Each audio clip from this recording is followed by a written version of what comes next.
नमस्कार, मी Shruti Rahul. News top 9 या bulletin मध्ये आपलं स्वागत करते आहे. सुरुवातीला पाहणार आहोत राजकीय बातम्या. मुख्यमंत्री देवेंद्र फडणवीस यांच्या विकासाभिमुख नेतृत्वाला ग्रहण लावण्याचा काही विघ्न संतोषी लोकांचा प्रयत्न. भाजप प्रवक्ते केशव उपाध्ये यांचा आरोप. सत्ताधारी मंडळींचीही अनवधानानं साथ मिळत असल्याचं उपाध्ये यांचं ट्विट. केंद्रीय गृहमंत्री अमित शहा ऑपरेशन सिंदूरवर आज दुपारी 12 वाजता निवेदन देणार. पंतप्रधान मोदीही संध्याकाळी 5 ते 6च्या दरम्यान चर्चेत सहभागी होण्याची शक्यता. ऑपरेशन सिंदूरबाबत माहिती देणार.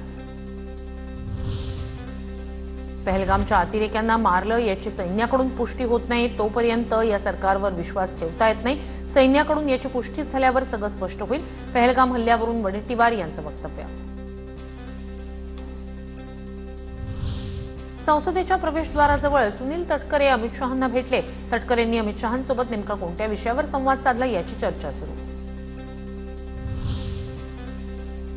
शिवसेनेचं शिष्टमंडळ केंद्रीय निवडणूक अधिकाऱ्यांना भेटणार. सकाळी 11 वाजता उदय सामंत, शंभूराज देसाई, काही खासदार अधिकाऱ्यांची भेट घेणार. राज आणि उद्धव ठाकरे या ठाकरे बंधूंच्या भेटीचा पुढचा मुहूर्त गणेशोत्सवाचा असल्याची सूत्रांची माहिती. गणेशोत्सवात उद्धव ठाकरे राज ठाकरेंच्या घरी जाणार असल्याची सूत्रांची माहिती.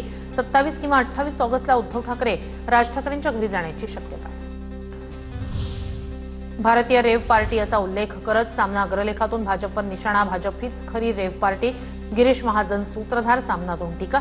महाजनांच्या डोक्यात सत्ता, पैसे, अनैतिकतेचं बेफाम वारं शिरलंय. सामनातून गिरीश महाजनांवर टीका.